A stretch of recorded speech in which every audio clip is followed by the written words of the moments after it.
Black woman loses her job after saving the life of an injured millionaire. The next day, 2 helicopters showed up at her house. "You're fired, Dr. Diana. And please, leave your coat and badge on the table now." Director Whitman's voice thundered through the packed lobby of Santa Clara Hospital, drawing startled stares from patients and staff alike. The humiliation was loud, public, and deliberate. Diana Santos, 38 years old, stood frozen for a moment. Her dark, focused eyes gave nothing away.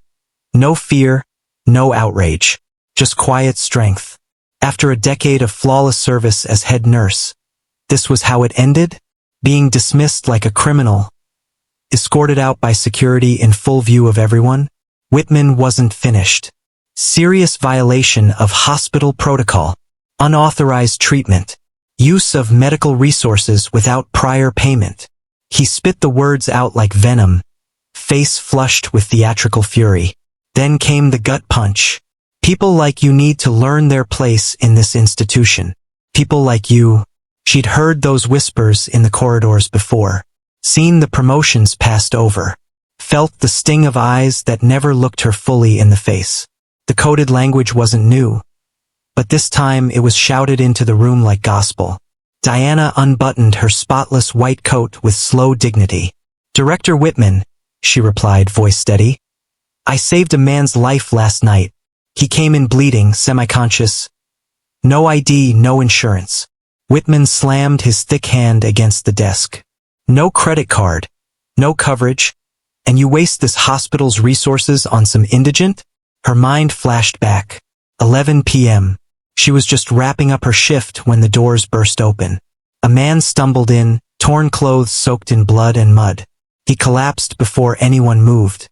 "Please, help," were the last words he muttered before blacking out. Patricia, the night receptionist, long blonde nails, eyes glued to her phone, didn't even flinch.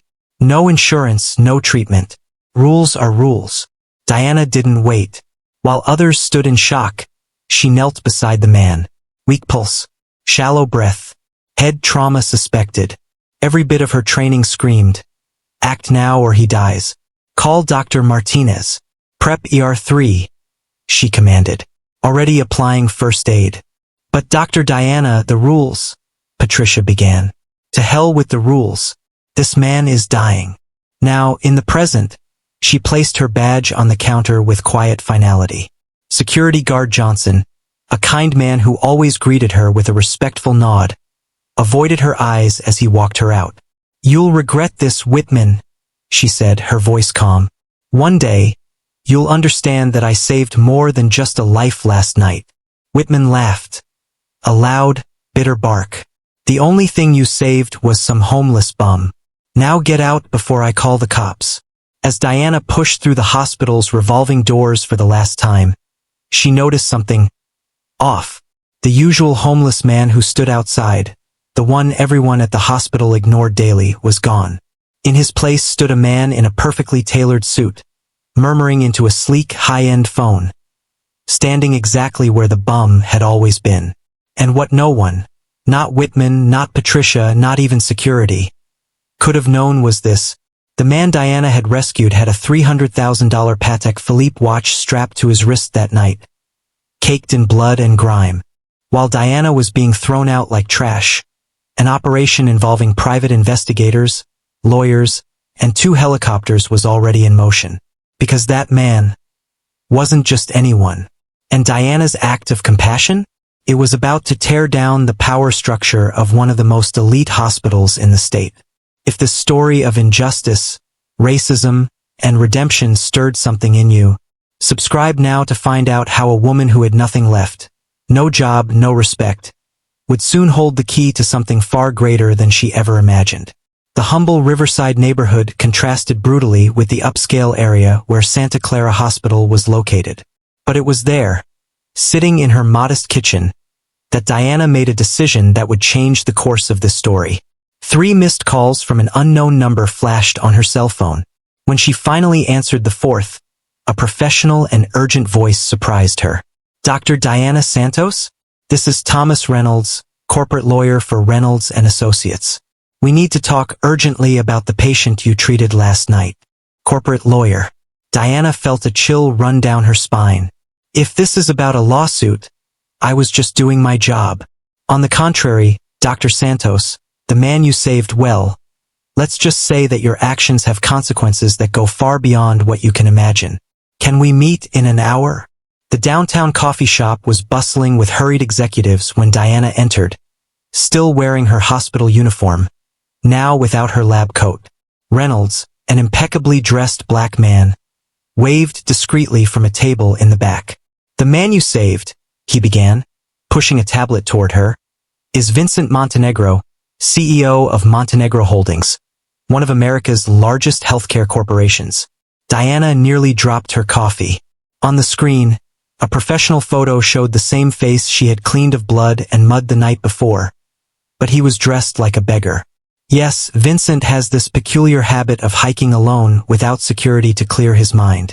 Yesterday he suffered a serious accident in the mountains. He tried to get to the nearest hospital, yours. Meanwhile, at Santa Clara Hospital, Whitman savored his moment of power. He called an emergency meeting with the entire staff. This is an example of what happens when employees forget their place. Diana Santos has been fired for violating our policies. I hope everyone understands the message. Patricia, the receptionist, applauded discreetly. Dr. Martinez, the only Latino on the medical staff, remained silent, his fists clenched under the table. What Whitman didn't know was that, at that very moment, security cameras were being requested. Internal emails were being accessed. A silent but devastating investigation was beginning to take shape. Dr. Santos, Reynolds continued, Montenegro is furious. Not with you, with the hospital. He told me everything. How he was treated. How you risked your career to save him. And how Whitman humiliated you publicly today. Diana felt tears sting her eyes. I only did what was right.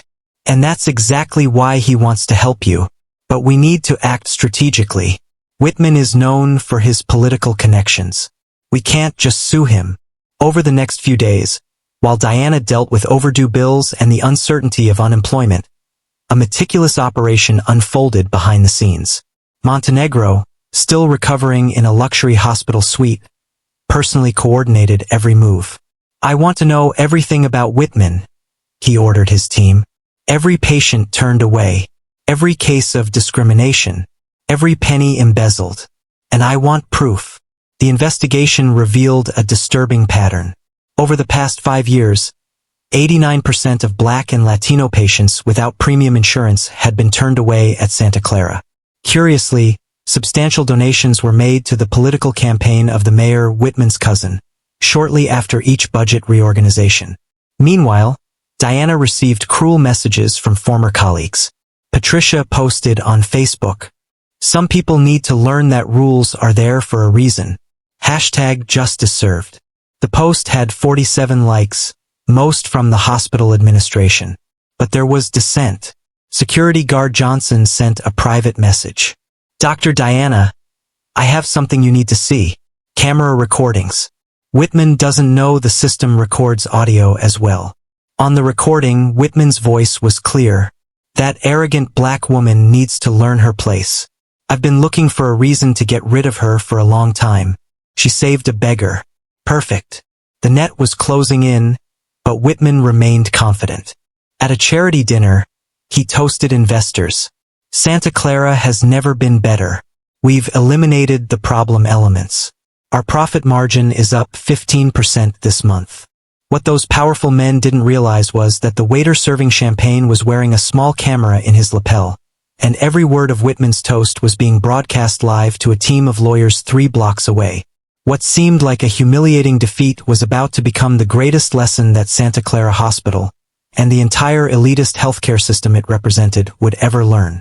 Because when you underestimate people like Diana Santos, when you think money and connections are more powerful than justice and compassion, the universe has very creative ways of collecting that debt. Thomas Whitman's downfall began, ironically, at his own gala. The ballroom of the Metropolitan Hotel sparkled with crystal and champagne, celebrating the Director of the Year for the 4th consecutive year. Whitman circulated among sponsors and politicians, toasting the success of Santa Clara Hospital. Ladies and gentlemen, he raised his glass. Santa Clara Hospital has posted record profits this quarter. We have proven that quality medicine and profitability can go hand in hand. It was at that moment that the giant screens in the hall, programmed to show an institutional video, were hacked. The image of Whitman smiling gave way to recordings from the hospital security cameras. That arrogant black woman needs to learn her place. I've been looking for a reason to get rid of her for a long time. The hall fell silent. Whitman stared at the screens, his face turning red, then white. We rejected 312 Black and Latino patients this month. Excellent work, Patricia. Every penny saved is a bonus for us. The video cut to falsified medical records, spreadsheets showing systematic embezzlement, and compromising emails. But the final blow was the voice of a man everyone recognized immediately. My name is Vincent Montenegro. The recorded voice echoed through the hall. On the 15th of this month, I was refused admission to Santa Clara Hospital after suffering a serious accident. Without the courage of Dr. Diana Santos, who risked her career to save me, I would be dead. Whitman tried to run for the exits but found federal agents blocking all the doors. Deputy Harrison, a black man who had investigated discrimination cases throughout his career, approached with barely concealed satisfaction. Thomas Whitman, you are under arrest for fraud, institutional discrimination, and embezzlement of public funds. As the handcuffs clicked around his wrists, Whitman saw Diana entering the hall. She was wearing an elegant navy blue suit, accompanied by Montenegro and a team of lawyers. You, Whitman spat the words. You planned this whole thing. Diana approached calmly. No, Director Whitman, you planned this whole thing. I just documented it. Montenegro stepped forward. You know what's ironic? My company just acquired Santa Clara Hospital. Our first order of business will be to implement a universal health care program inspired by Dr. Santos' work. Patricia, who had been watching from the crowd, tried to slip away but was intercepted by Johnson, the security guard. You also have an invitation from the FBI, he said with a smile. The guests began receiving notifications on their cell phones. The New York Times had just published an explosive article, The Santa Clara Scandal, How an Elite Hospital Practiced Medical Apartheid in the 21st Century. My reputation, Whitman shouted as he was dragged away. My career, everything I've built. No, Diana replied, her voice firm, echoing through the hall. Everything you stole, from patients who needed care, from professionals who deserved respect, from a community that trusted you. The mayor, Whitman's cousin, tried to slip away discreetly when he was surrounded by reporters. Mr. Mayor, is it true that your campaign received $2.3 million in donations from Santa Clara Hospital, coinciding with the increase in patient refusals? In his luxury suite, Montenegro watched the news with a smile. Dear Santos, he said into the phone, you just saved much more than my life. You saved the integrity of an entire profession. The live broadcast of Whitman's arrest reached 5 million views in an hour. Comments flooded social media with stories of people who had been turned away by Santa Clara. Hashtag Justice for Diana became a worldwide trending topic. But the most powerful moment came when Diana took the stage in the ballroom. The spotlights, originally prepared to glorify Whitman, now illuminated the true heroine of the night. For 10 years, she began, her voice strong and clear, I watched people die because they didn't have the right credit card. I saw talented colleagues fired for being the wrong color. I was publicly humiliated for doing my job, saving lives. The crowd was mesmerized. Cameras from every network broadcast live. But tonight is not about revenge. It's about justice. It's about ensuring that never again will a hospital put profit over human lives. That never again will a healthcare professional be punished for having compassion. Dr. Martinez, who had remained silent during years of abuse, stepped up to the microphone. I witnessed it all, and I am ashamed that I remained silent for so long. Dr. Santos, you are the doctor we should all strive to be. As Whitman was placed in the police car, he had one last look at the hall. Diana was surrounded by colleagues, patients, and community members, all applauding on their feet. The empire he had built on discrimination and greed was crumbling spectacularly, broadcast to the entire world. What no one in that glamorous crowd could have predicted was that this historic moment would not just represent the fall of a corrupt man and a broken system. The shockwaves from that revelation would spread across the country, forcing a complete overhaul of discriminatory practices in elite hospitals and inspiring a new generation of healthcare professionals to put compassion above profit, proving that sometimes a single act of courage can rewrite the future for millions. 6 months later, the old Santa Clara Hospital building underwent a transformation as radical as the lives of those who frequented it. Where once there was a golden plaque with an elitist coat of arms, now a modern sign shone. Diana Santos Health Center Universal Care. Diana walked through the completely renovated corridors, stopping to chat with patients who could never afford treatment at other hospitals.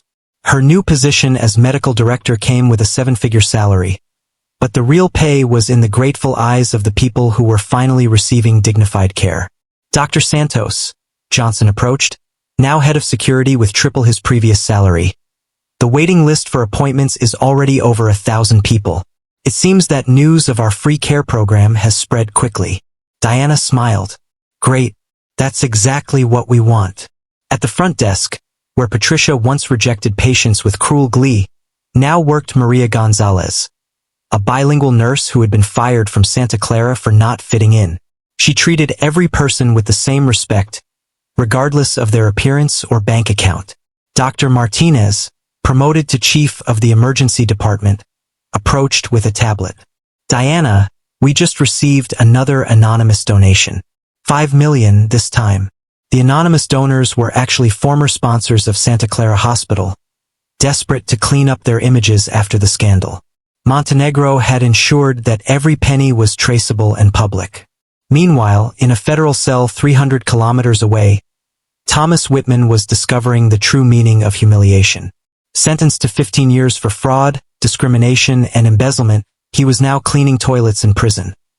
Ironically, the only job available to someone with no connections in the prison system. "Whitman!"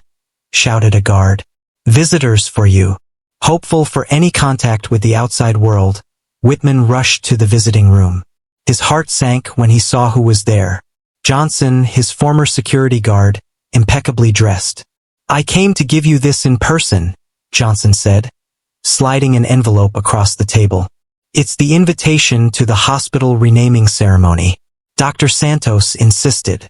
Inside was a photo of the new hospital and a New York Times article titled, "Former Discriminated Nurse Transforms Elite Hospital into National Model of Universal Healthcare." Whitman's ex-wife had filed for divorce in the first week after his arrest. His children had legally changed their last name. His cousin, the mayor, had resigned after the corruption scandal. All of his influential friends had vanished into thin air. "You know what's most ironic?" Johnson continued. "Dr. Santos saved the life of the man who would change everything. If you had treated her with respect, you'd still be in your luxurious office." At the opening ceremony for the Diana Santos Center, Montenegro took the stage. "A year ago, this woman saved my life without knowing who I was, without caring about my status or bank account. Today, thanks to her, thousands of lives will be saved every year." The auditorium erupted in applause. Diana, wearing an elegant doctor's uniform designed especially for her, took the stage under spotlights that had once illuminated Whitman's arrogance. "When I was fired," she began, her voice echoing through the crowded hall, "I thought it was the end, but I discovered that sometimes the universe needs to take us out of the wrong place to put us exactly where we should be." In the front row, her mother cried with pride. At her side, representatives from hospitals across the country took notes. The Diana Santos model was already being studied for national implementation. "The real revolution in healthcare," Diana continued, "doesn't happen in executive boardrooms. It happens when we decide that every life has equal value, regardless of the bank balance." 6 cameras from different networks broadcast live. #Modelo Diana Santos was trending worldwide. Universities vied for Diana to give lectures. Her biography was already being written by a best-selling author. Patricia, the former receptionist, now worked as a cashier at a suburban pharmacy. Every time she saw Diana on TV, she changed the channel. Her cruel posts had been printed and went viral as an example of how not to treat human beings. The most powerful moment came when Diana announced the full scholarship program for Black and Latino medical students. No one will ever be prevented from saving lives because of the color of their skin or the zip code where they were born. Montenegro approached the microphone. I am pleased to announce that Montenegro Holdings is donating $100 million to expand this model to 5 more cities. As the flashes went off and the audience gave a standing ovation, Diana had a moment of clarity. A year ago, she lost everything for doing the right thing. Today, she was leading a healthcare revolution that would save countless lives. The lesson was crystal clear. The best revenge against injustice is not to destroy those who hurt you. It is to build something so great that their evil becomes irrelevant. Diana didn't need to take Whitman down. She built an empire of compassion that made everything he stood for obsolete. And so, while Thomas Whitman rotted in his cell, counting the days of a sentence that seemed endless, Diana Santos became an international symbol of how true greatness is born from compassion, and how sometimes, being fired for doing the right thing is just the universe preparing you for something infinitely greater. If this story of overcoming adversity and poetic justice touched your heart, be sure to subscribe to the channel to follow more inspiring stories that prove that integrity, in the end, always wins, and sometimes, in spectacular fashion.